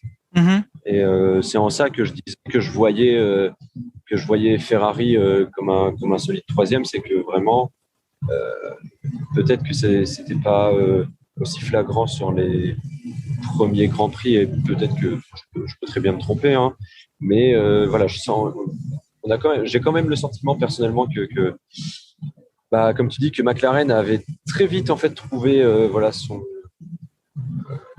presque son plafond et que ils peinent un peu à confirmer et qu'ils sont gentiment en train de rentrer dans le rang et voilà je les vois un petit peu décrochés quand même par rapport à Ferrari notamment. Mais bon, c'est pas non plus un mauvais Grand Prix. Pour l'instant, c'est serré. Et puis, ils ont mangé quand même quelques points. Ouais, voilà, c'est serré. C'est serré. On est au début de la saison. Les deux écuries ont d'excellents pilotes. Donc, après, il peut se passer énormément de choses. Et la vérité d'aujourd'hui n'est pas celle de demain et encore moins celle de dans 3, 4, 5 mois. Quoi. Fernando, tu voulais glisser quelque chose là. T'as un arrow sur la patate. Là. Ouais, j'ai pas forcément. Je partage pas trop. Comment dire le point de vue là qui vient d'être exposé dans la mesure où les deux en fait se valent pour moi. Aujourd'hui, la McLaren et la Ferrari se valent, même si je mettrais quand même un petit point en plus à la McLaren, bizarrement, où si on se souvient, comment dire, d'Imola, souvenez-vous, quand Hamilton fait sa remontada, il a un peu de mal à rattraper, il a mis un peu plus de mal à rattraper Norris. Par contre, les Ferrari, il les a doublés vraiment sans problème. Et alors, il y a peut-être eu des améliorations, depuis, mais je trouve que c'était pas si flagrant que ça. Et que aujourd'hui, on va dire que les deux monoplaces se valent. Voilà, c'était sur ce petit point-là. Pour revenir par contre sur les McLaren, Oui, Ricciardo, comment dire, rebondit, renaît un petit peu et passe enfin devant son coéquipier. Il finit septième des qualifications contre neuvième pour Norris, donc il est 2 places devant et il finit même le Grand Prix devant son coéquipier, ce qui pour l'ego est important dans la bataille des coéquipiers. Et c'était effectivement à souligner. Alors après, par rapport à ce qu'on a vu au précédent Grand Prix, c'est notamment un Norris qu'on a vu quatrième, je dirais, c'est un peu décevant. Mais sinon, voilà, je trouve que je suis plutôt content pour Ricciardo qui était un peu à la peine au dernier Grand Prix. Ça fait du bien de le revoir un Oui. petit peu devant. Ouais, Ricardo qui est quand même un mec un peu sympa qu'on aime bien, Bah oui, qu'on préfère voir sourire que faire la gueule parce qu'il est quand même au-delà de son style de pilotage et de sa qualité de pilote, c'est quand même un mec sympa qui fait plaisir à voir. En tout cas, bon, c'est ce que je pense, hein. Vous avez le droit évidemment de me contredire. On avait les plus, alors vous allez peut-être m'interrompre et en ajouter, mais je pense qu'on peut d'ores et déjà peut-être euh, passer au moins, à moins qu'il y ait vraiment des méga plus que je vois que tout le monde Ouais. tout le monde a envie d'intervenir là. Je vais trop vite. Vas-y, Gerhard. Moi, un plus. petit plus bonus sur Raikkonen, qui a tenté une stratégie, alors pour le coup complètement différente de tout le monde. C'est-à-dire qu'il part en pneu, il part en pneu jaune, donc les pneus médiums. Il fait qu'un seul arrêt, c'est le seul avec Ocon qui fait qu'un seul arrêt, et il gagne 5 places. Alors il finit P12, c'est pas non plus genre, il est pas dans les points, mais il gagne quand même 5 places sur la ligne d'arrivée. Il fait une course qui est complètement, je veux dire, il arrive à se mettre dans le train du train que Alonso crée avec son petit bouchon. Et il s'en sort finalement pas si mal que ça. Donc oui, petit bonus pour les Alfa Romeo dont on parle pas très souvent, mais qui pour le coup là, je trouve que c'était assez intéressant de voir ça. Ouais, alors moi j'avais juste un point et c'est là où Fernando va peut-être me venir en aide. Mais Leclerc, il a pas fait une stratégie avec un seul arrêt aussi? Non, 2. 2 arrêts, ok. Bon, décidément, j'ai pas mal d'imprécisions dans mes notes, hein, mais ok. Moi, t'avais toi aussi un plus supplémentaire à donner qui était peut-être le même, je ne sais pas. Non. J'avais un plus pour Russell qui finit 14e avec sa Williams. Je trouve ça plutôt pas mal, ce qui fait qu'il finit, comment dire, devant Alfa Romeo et par déduction et le jeu des arrêts devant Fernando Alonso qui est une Alpine. Donc c'était le petit point à souligner. Donc j'ai trouvé plutôt pas mal de voir la Williams à cette position-là. Moi, je tiens quand même à rappeler que depuis l'incident avec Bottas, où il sort plus ou moins après le gros accident et qui sort en faisant un peu je suis vénère devant Valtteri Bottas, moi, il a beaucoup à rattraper Russell pour redorer son blason dans mon cœur. Niki, enfin je dis ça, c'est gratuit, hein, mais en tout cas, j'avais envie de le dire. Niki, t'essaies désespérément d'en placer une depuis tout à l'heure? Non, pas du tout. Non, je voulais réagir parce que justement dans mes plus, j'avais aussi justement Russell qui finit 14e et qui fait une belle 15e place finalement en qualification. Donc après, on peut quand même se poser la question, est-ce que c'est Williams qui commence un peu à reprendre du poil de la bête, qui s'améliore, ou alors est-ce que ce sont les autres qui sont très très nuls? Mais moi, j'ai bien aimé et ça m'a fait plaisir de le voir à cette 14e place, qui est prometteur et tant pour lui que pour l'écurie Williams. En fait.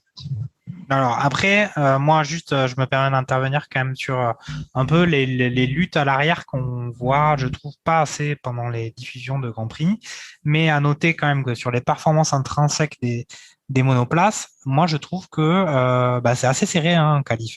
Les performances des voitures sont quand même assez proches les unes des autres. Après, bien entendu, on sait que c'est toujours les derniers millièmes, les derniers dixièmes qui sont les plus durs et les plus. Là, c'est là où c'est l'expertise qui coûte cher, qui demande beaucoup de travail et beaucoup de qualité pour aller chercher ces petits dixièmes qui vont faire toute la différence sur la grille. Mais on a quand même une homogénéité de performance qui est quand même assez notable cette saison, qui est aussi pas mal soulignée par les commentateurs. Bon, est-ce que c'est pas maintenant enfin le moment de parler des moins de ce Grand Prix? Et on a quand même un moins qui est moins en moins, hein, comme vous voulez. Hein. N'hésitez pas à nous dire si vous préférez qu'on parle des moins ou des mois. Mais en tout cas, un moins qui est quand même assez récurrent depuis le début de la saison, ce sont les Aston Martin, qui encore une fois sur ce Grand Prix, eh bien, sont pas forcément au rendez-vous, puisqu'on a un Vettel encore en 13e position et un Stroll 11e position aussi. Franchement, très compliqué pour Aston Martin. Alors moi, je les mets dans les moins, c'est un peu le moins classique, hein, mais rien de notable les concernant. Arrêtez-moi si je me trompe. En tout cas, elles sont un peu arrêtées justement, ces voitures pour l'instant. Personnellement, je les ai mis dans les moins aussi et personnellement, je les ai mis dans les moins aussi. Et quand on voit Vettel 13e, juste devant Russell, dont on vient de parler, Russell qui est dans une Williams, Vettel quadruple champion du monde. Alors certes, ça commence un peu à dater, mais quand même, c'est déprimant. Hein. Enfin, on va pas se le cacher, c'est encéphalogramme plat et on a l'impression qu'il se passe rien chez Aston Martin, vraiment. Quoi. Enfin, 11e et 13e, c'est extrêmement décevant et ça se répète week-end après week-end, en fait. Oui, on voit pas trop d'évolution, effectivement. Gerhard, un avis sur la situation de Aston Martin, on en parle semaine après semaine, enfin Grand Prix après Grand Prix, mais en tout cas, il n'y a pas l'air d'avoir un petit turbo qui s'ajoute à la voiture, hein, depuis qu'on constate que leur place de troisième ou quatrième chez les constructeurs s'est complètement évaporée, et ce challenge un petit peu de lutter un peu contre cette nouvelle réglementation anti-Mercedes. Ils n'ont visiblement pas les armes techniques pour lutter de leur côté. Et en tout cas, le turbo est toujours pas enclenché. Est-ce que tu es d'accord avec ça? Ouais, je suis d'accord avec ça, mais peut-être que si on prend un petit peu de recul, est-ce que finalement, c'était effectivement, et pas qu'un peu. Non, mais Aston Martin, à part l'année dernière, il y a du coup avec les écuries précédentes, Racing Point et Force India, ça n'a jamais été des écuries qui étaient au devant de la scène. Donc, est-ce que ça serait pas le data point l'année dernière qui serait un petit peu qui fausserait un petit peu l'appréhension qu'on peut avoir cette année des Aston Martin? Je sais pas, parce qu'effectivement l'année dernière, faut pas oublier que on appelait la Racing Point la Mercedes Rose à juste titre, dans la mesure où c'était quand même une copie conforme de la voiture de l'année dernière.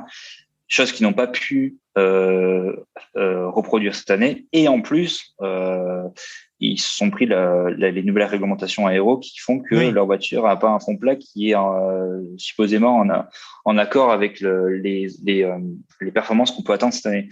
Donc, tout ça mis bout à bout, ils reviennent un petit peu à la place j'ai presque envie de dire, on peut attendre d'une écurie type... avec le passé tel que Force India, Racing Point. T'es encore un peu dur. Ils avaient quelques perfs quand même, il me semble. Après moi là, ce que je dis, c'est que effectivement, ça c'est un constat qu'on a eu assez rapidement en ce début de saison, mais qui visiblement on voit pas trop de perspectives d'amélioration. On a beaucoup tapé sur Vettel qui faisait un certain nombre d'erreurs. Pour moi, c'est pas forcément sur les pilotes qu'il y a un souci particulier. Là, c'est carrément la voiture qui est en recul net et qui n'arrive pas à se désembourber. Fernando? Oui, je pense que la voiture est mal née pour le coup cette année. Et très honnêtement, Vettel a bénéficié, comment dire, pendant le Grand Prix d'Espagne des pièces que Stroll avait eues le week-end dernier, puisqu'en tant que pilote numéro 1, Stroll a eu les pièces avant Vettel. J'étais même un peu étonné dans la mesure où pendant les essais, il trouvait, je le cite, un peu plus à la maison dans le comportement, comment dire, de la voiture. Malheureusement, moi, quand on regarde un peu tous ensemble les résultats, ça laisse vraiment à désirer. Et, voilà, le voir finir P13, j'ai envie de dire seulement P13, c'est vraiment, comment dire, décevant. Alors après, c'est tout l'art de savoir développer aussi une voiture. Même si on a la capacité d'avoir des pièces issues d'une maison mère telle que Mercedes, Je rappelle que le châssis est différent cette année. C'est pas un châssis Mercedes, donc c'est ça aussi qui fait que dans le développement d'une voiture, l'aérodynamisme compte aussi, le châssis ça compte aussi.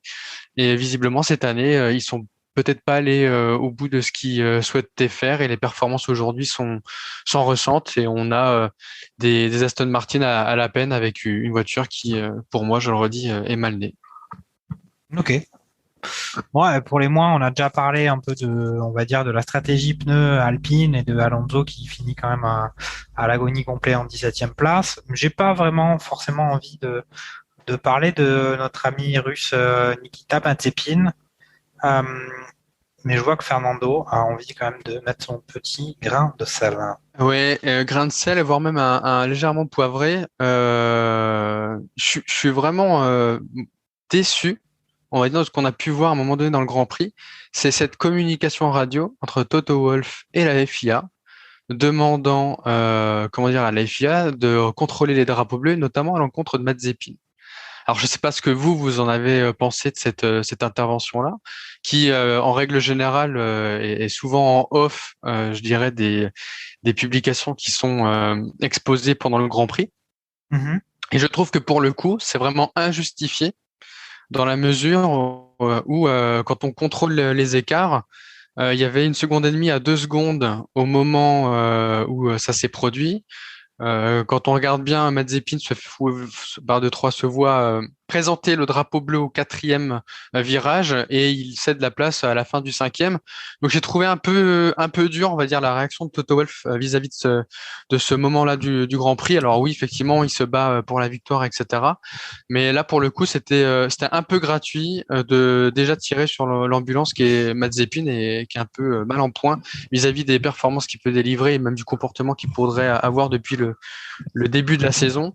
Donc j'ai trouvé ça un peu gratuit de la part de Mercedes et pas vraiment justifié que ça soit, je dirais, non plus mis sur le devant de la scène. Vous partagez l'avis de Fernando? Niki, t'es d'accord avec un peu ce gros coup de gueule, on va dire, de Fernando contre Toto Wolff? Est-ce qu'il dépasse pas lui aussi les bornes, Toto? Oui, complètement. Et puis surtout, voilà, le choix aussi de la Real de diffuser en fait cet extrait. Effectivement, je comprenais pas trop non plus pourquoi Mazepin subissait des reproches sur ce Grand Prix. Contrairement aux autres week-ends, je trouve qu'il n'a pas fait de dinguerie spécialement. D'autant plus qu'avec le recul et par rapport au week-end dernier, on se rend compte que quand il a coupé la porte à Pérez, quand il a fermé la porte je crois que c'était sur Pérez la semaine dernière où ça a failli cartonner parce qu'il ferme la porte dans le virage. On s'aperçoit que, excusez-moi, il y a mon coyote qui se met en route en même temps. Non, mais tu peux passer la balle. Tu peux passer la balle. Dès qu'on parle de Mazepin, t'as un avertissement de danger. Ouais, là, voilà, ça parle de sommeil, de danger, de somnolence. Donc, mais voilà, tout ça pour dire qu'on, voilà, la semaine dernière en plus, je lui ai tapé dessus et on a été nombreux à lui taper dessus et on se rend compte que c'est l'écurie qui a tardé, mais ils lui ont dit laisse passer, mais au dernier moment et finalement. Même les dingueries qu'il a fait la semaine dernière, c'était pas tellement de sa faute que ça. Et là, il se prend un tir par Toto Wolff pour que dalle, quoi. Mais il n'a pas eu un point de retiré quand même sur sa licence et aussi 3 places de retrait suite au qualif quand même sur ce Grand Prix. Alors après, moi, je voulais justement pas trop en parler parce que je trouve que c'est un peu comme si tout le monde avait ajouté un gyrophare bleu sur sa monoplace et que c'est bon, c'était l'ambulance et qu'il fasse quelque chose de bien ou de pas bien ou de catastrophique. Il est de bon ton maintenant pour tout le monde de dire que Mazepin c'est un danger public, qui fait n'importe quoi et qui mérite pas son baquet parce que c'est son père qui lui a payé. On a quand même un certain nombre de pilotes qui sont quand même financés dans toutes les écuries, donc je trouve que c'est un peu facile. Pour autant, effectivement, moi j'ai l'impression que Toto Wolff, il a fait un peu dans ce climat-là, un peu en préventif, un peu parce que voilà, il couvre son champion, c'est aussi son rôle, et c'est facile maintenant de taper sur Nikita. Fernando, t'avais un truc là ou... Ça reprenait et je donne la main à Gerhardt après. Ce que je veux dire, c'est que autant effectivement pendant les qualifs, il gêne Norris, comment dire, sur son tour de qualif. Et là, effectivement, c'est justifié. Il aurait pu y avoir quelque chose. Bon, il n'y a rien eu, ok. Mais là, c'est trouver un prétexte pour encore dire c'est la faute de Mazepin, machin. On peut le juger comme on le veut. Peut-être que le papa il signe le chèque, comment dire, tous les dimanches. Mais il faut juger ce qui est jugeable. Et là, pour le coup, c'était un peu gratuit. Ok. Bon. Gerhardt, je te laisse. Ouais. Gerhardt. Oui, désolé. J'avais le coyote aussi qui était en marche. Non, j'ai pas trop d'avis sur cette question, pour être honnête avec vous. Je pense que ça peut être intéressant d'avoir des communications entre les écuries et la direction de course. C'est un truc qui change un petit peu, pourquoi pas. Là, en l'occurrence, est-ce que c'est justifié ou pas? Je sais pas. J'ai pas vu les temps exactement. Il me semblait qu'effectivement Hamilton n'a pas perdu de temps sur cet événement-là. Donc, est-ce que c'était justifié ou pas? Après, c'est aussi peut-être pas forcément Toto Wolff, c'est juste Liberty Media qui veut juste faire un peu plus de sensationnel et concurrencer. Tu veux dire que les directeurs d'écurie, tous les mecs qui seront à la radio maintenant vont avoir aussi, comme en télé-réalité, un statut d'acteur et ils auront des textes pour lesquels ils seront payés, genre par exemple 100 000 euros si tu tailles un peu Nikita Mazepin pour je pense pas. Peu monter le buzz. Je pense pas, mais je pense que potentiellement la réalisation veut inclure plus de ces messages-là pour faire un peu plus de sensationnalisme.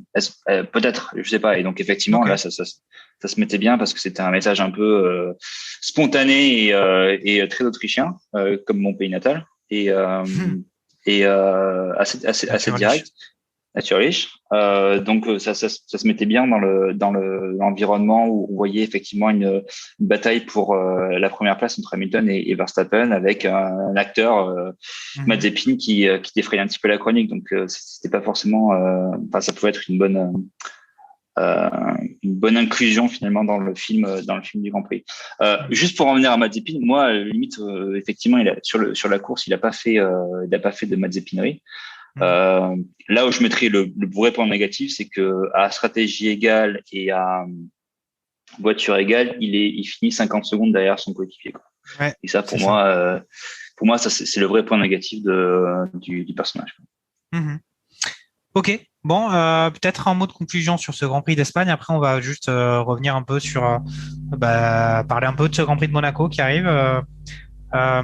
Fernando, peut-être un avis de conclusion sur ce qui s'est passé à Barcelone. Malgré que ça soit un Grand Prix où la stratégie prime, j'ai trouvé que c'était un Grand Prix plutôt intéressant et j'ai pas fermé l'œil cette fois comparé à Portimao. Donc non, j'ai trouvé le Grand Prix plutôt intéressant sur la forme. Donc avec des belles surprises, on en a parlé pendant tout le long de ce débrief-là. Moi, ce que j'ai hâte, c'est effectivement la suite. C'est maintenant la 5e manche, du championnat avec Monaco qui va arriver et qui, je pense, ne sera pas forcément un circuit Mercedes. Donc, oui. J'en parlerai tout à l'heure. Pour les pronostics, puisque j'ai ma petite, je mets mon billet. Non mais bon après conclusion de ce Grand Prix d'Espagne, certes qui était peut-être plus intéressant que ce qu'on pouvait redouter parce qu'il y a eu ce duel encore une fois, mais au final est-ce que ça me fait penser à l'expression du foot où on dit le football est un sport à 11 et à la fin c'est toujours les Allemands qui gagnent. Cette année on a un peu l'impression que la Formule 1 c'est un sport qui se fait avec une voiture thermique et à la fin c'est toujours l'écurie allemande qui gagne parce que si ça continue comme ça, est-ce que Red Bull ils vont parvenir à casser le plafond de verre? C'est ce qu'on verra peut-être à Monaco. Niki, un mot de conclusion toi aussi sur le Grand Prix de Catalogne? Niki là il est en pleine vitesse de pointe. Je pense qu'on va passer à Gerhardt le temps que Niki décélère, je pense. Le circuit de Barcelone qui a encore une fois m'a agréablement surpris en termes de. À quoi on... Excusez-moi, ça a coupé sur le réseau. Bah ouais, non, mais t'avais l'air de prendre beaucoup plaisir à piloter ton véhicule. Bah, mon véhicule, oui. Véhicule thermique également. Ok, mais vas-y, hein, écoute, coupe la parole à Gerhard puisque tu l'as. Non, je laisse la place. Enfin, c'était juste pour conclure sur Barcelone, mais c'était une redite un petit peu de ce qui a déjà été dit. D'accord. Bah écoute, vas-y Gerhard, reprends la route. Je reprends la route où je l'avais laissé. Non, donc agréablement surpris par ce Grand Prix en fin de compte. Alors oui, effectivement, on a encore un Hamilton, Verstappen, Bottas qui finit. Ça ressemble qui finit la au prono. course. Ça ressemble au promo de Fernando. Ça. La sécurité, les gars, la sécurité. Mais oui, encore une fois, la deuxième partie de tableau peut être est plus intéressante presque plus intéressante que le devant. Et ouais, j'aurais bien vu un peu de pluie sur le circuit pour pimenter les choses. Mais bon, ce sera pour une prochaine fois. On a cru à un moment donné, effectivement, il y avait à peu près de la pluie qui était prévue sur l'après-midi, enfin sur la course évidemment. C'était quelque chose que on avait un peu imaginé ou qui s'était censé venir, et puis en fait absolument pas. Pas du tout de pluie sur ce Grand Prix de Barcelone qui a été à peu près ensoleillé tout du long et sur lequel effectivement on a encore vu une victoire, la 18e victoire d'Hamilton en Grand Prix, donc exceptionnel après une 100e pole. C'est vraiment des performances exceptionnelles. Effectivement, on avait toujours évidemment, et on les aura encore, ces discussions sur la voiture Mercedes qui est vraiment supérieure aux autres. Il n'empêche que Hamilton montre Grand Prix après Grand Prix qu'il est un pilote extraordinaire, redoutable. Et moi, mon avis, mais on en parlera aussi pour Monaco, puisque Monaco est quand même un circuit pour les virtuoses. On a quand même deux pilotes qui justement sont en duel Grand Prix après Grand Prix depuis le début de saison, Verstappen et Hamilton, qui sont clairement au-dessus du lot. Ça se voit auprès de leurs coéquipiers et puis auprès de la concurrence. Voilà, c'est un peu ma conclusion à moi, mais on enchaîne sur ce Grand Prix de Monaco, Grand Prix en ville, Grand Prix qui aura lieu cette année. Il n'avait pas eu lieu l'année dernière. Arrêtez-moi si je me trompe. Qui aura lieu cette année avec des spectateurs. Vraiment le Grand Prix légendaire de la F1. Voilà. Comment tu sens ce Grand Prix, Fernando? Je te laisse directement la parole. Fernando, c'est la fête. C'est la fête, ouais. Ça fait du bien de revoir, comment dire, le Grand Prix, comment dire, sur le Rocher. Après, effectivement, cette année, je dirais exceptionnelle, sans Grand Prix monégasque l'année dernière. Ça va être effectivement spécial dans la mesure où on a enfin du public de nouveau, comment dire, dans les tribunes, et je crois qu'on sera il y aura un peu plus que 1000 personnes par rapport aux autres jauges qu'il y aurait pu y avoir sur les autres Grands Prix. Est-ce qu'on va avoir le combat du premier virage? On verra, parce que c'est quand même légèrement plus serré, on va dire, que sur Barcelone au premier virage. À voir ce que ça donne, je dirais, sur le long terme. Après, je verrai plus les Red Bull sur ce Grand Prix que les Mercedes. Je les sens un peu plus avantagés sur cette partie-là. Beaucoup plus sinueuse, beaucoup plus avec un peu moins de vitesse de pointe. Donc à voir ce que ça donne. Et puis là, ça fait quand même 2 fois, comment dire, que Verstappen n'arrive pas à transformer cette partie de victoire. Donc est-ce qu'il y aura un effet de rage, un peu comme avait eu Alonso à un moment donné sur sa remontada? À voir ce que ça donne. Mais vraiment hâte de voir ce Grand Prix qui se déroulera effectivement dans 15 jours et dont je ne vois pas Mercedes remporter ce Grand Prix. D'accord, donc vas-y, puisque tu es au niveau des pronos, que tu es quand même un peu, je crois, faudra que je revoie mon tableau Excel, mais je pense que tu es un peu le leader au niveau prono pour l'instant. Ton prono du week-end précédent était effectivement le tiercé dans l'ordre. Donc vas-y, hein. Donc victoire de Red Bull sur ce. Ouais, sur ce Grand Prix. Effectivement, je vois bien une victoire de Verstappen sur ce Grand Prix avec Hamilton en 2e et Leclerc en 3e. Okay. Pourquoi pas? Voilà, monégasque à Monaco, peut-être que ça peut le faire. Il doit peut-être bien connaître les rues de cette. pour avoir tourné un petit court-métrage avec Lelouch, comment dire, pendant le Covid, et puis Tom Monégasque, comment dire, de part, effectivement, il connaît bien le tracé. Ok, Gerhard, très très très envie de ce prochain Grand Prix, bon, qui arrive pas tout de suite, hein, il va falloir attendre un petit peu avant de te retrouver sur ton yacht Périgourdin à Monaco, mais voilà, est-ce que tu as pas mal d'envie, est-ce que tu as de l'espoir pour Red Bull qu'ils arrivent enfin à relever le gant contre les Mercedes sur un Grand Prix qui peut peut-être un petit peu les favoriser, un peu, en tout cas le style un peu talentueux de Max Verstappen avec ses virages en aveugle. Comment tu sens tout ça? Bah entre guillemets, le reproche qu'on a fait au circuit de Barcelone où on peut pas dépasser, je pense que ça va être puissance 10 à Monaco. Donc effectivement, on va voir ce que ça va donner encore une fois. Mais la grille de départ va probablement pas mal déterminer la grille d'arrivée, sauf incidence course, etc.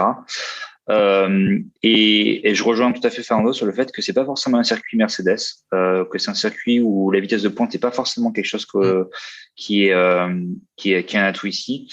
La performance en virage lent et virage moyen est beaucoup plus important.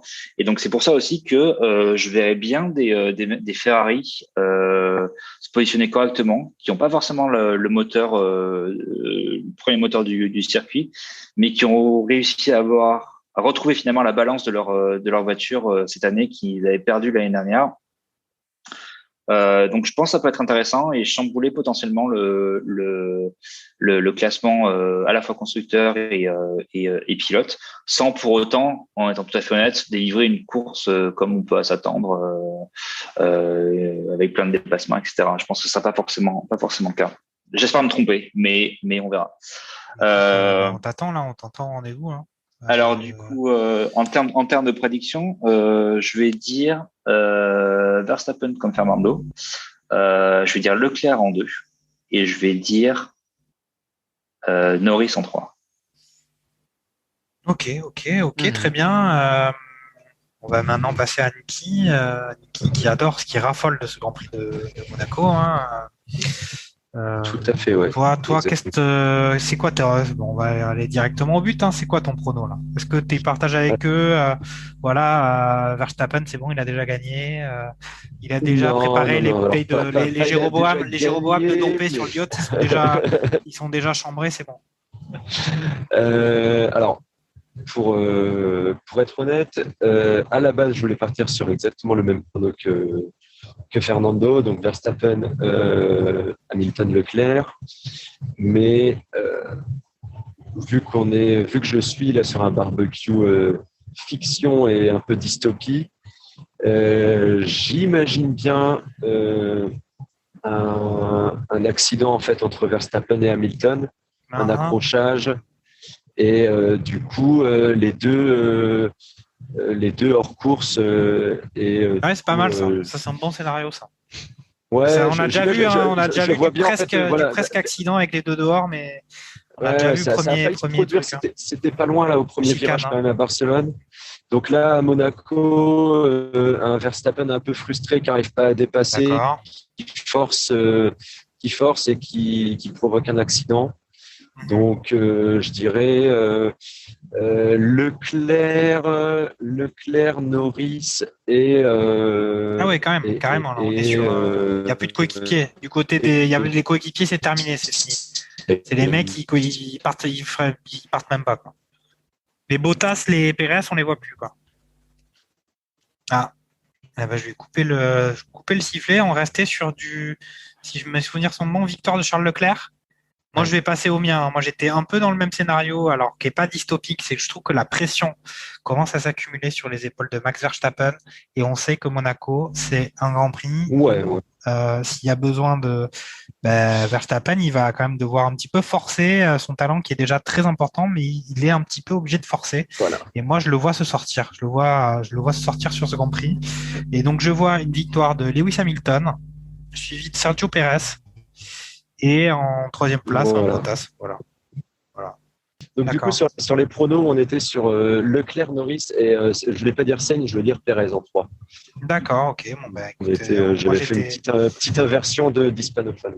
Ouais, mais bon, moi j'étais quand même sûr, je retenais de ta part quand même le fait que tu donnais peu de place pour les coéquipiers, quoi, parce que les leaders s'accrochent et disparaissent du classement, c'est une chose, mais après, qu'en est-il des Bottas, des Perez, des Sainz, de ces gens-là, on a tendance à les oublier et je pense qu'ils vont quand même finir par pointer le bout de leur nez, même un Ricardo sur Monaco, on pourrait se dire que ça pourrait être son circuit. Bon, écoutez, merci à vous d'avoir participé dans cette émission qui était vraiment très riche, très belle émission avec effectivement pas mal de choses à dire et puis un Grand Prix qui nous attend, un peu le Grand Prix du Roi de Monaco qui fait envie à tout le monde. Ce Grand Prix qui aura lieu dans 2 semaines. Un mot de la fin, Fernando, sur un peu, on va dire un peu première respiration, je trouve, après ce début de saison. On a quand même 23 Grands Prix, on vient d'en faire 4. On est peut-être sur la première respiration. Comment tu le sens? Est-ce que Hamilton va continuer d'écraser tout ça? Moi, je fais conclusion sur en gros les leaders, ou à moins que tu aies envie de donner un avis sur un petit point. Oui, je pense que on commence à avoir les premières batailles écurie par écurie qui commencent à pointer le bout de leur nez et qui, je pense, vont perdurer sur le reste de la saison, notamment avec le bataille en première ligne entre Hamilton et Verstappen, qui sera le feuilleton à suivre tout au long de la saison, à voir comment, effectivement, tu le disais tout à l'heure, Jacques, comment les numéros 2, si on peut appeler ça comme ça, vont essayer de grappiller les places, comment dire, au fur et à mesure des Grands Prix. Donc la suite s'annonce palpitante et comme vous tous, j'ai hâte, impatient, comment dire, de voir ce Grand Prix de Monaco dans 15 jours et à voir ce que ça donne. Ok, Gerhard, petit mot comme ça, et puis après c'est fini, on peut remballer et puis continuer notre petit tour d'Europe, passer de Barcelone à Monaco. Ça va pas nous déranger, même si je crois que les jours à venir sont plus vieux quand même. Écoute, tant mieux que ça donne un petit peu de piment sur ce circuit de Monaco.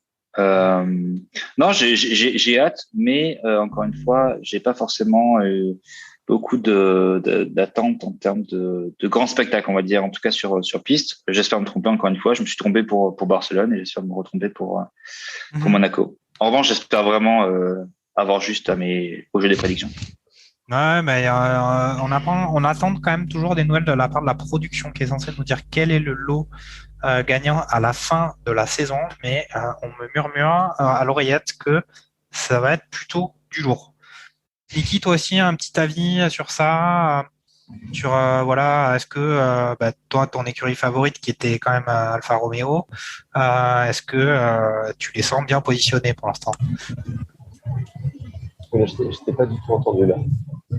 Je disais que ton écurie Alfa Romeo, tu les sens comment là après ces 4 Grands Prix là, ils sont pas au top là, au niveau classement de constructeurs, ils sont un peu décrochés. Oui, non, mais on va pas en parler. Ok, non mais je comprends. Je suis un peu meurtri, on va dire. Ok. Bon, allez, écoutez, merci les gars. Merci pour votre participation. Et puis, écoutez, comme on le dit, rendez-vous, on se retrouve après le dernier virage de ce Grand Prix de Monaco qui aura lieu effectivement dans 2 semaines. La bise à tous. À une prochaine. Ciao. Ciao. Ciao. Salut tout le monde.